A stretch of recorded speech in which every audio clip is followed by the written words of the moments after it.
বন্ধু যখন তার সাথে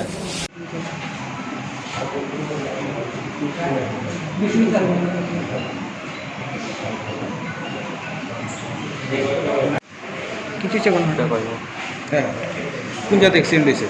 কলা বাগান এখন আগে তোমরা করতে গেছে আজকে তোলা শিকড় বাইক নিয়ে এক বাইকে 3 জন আসলো।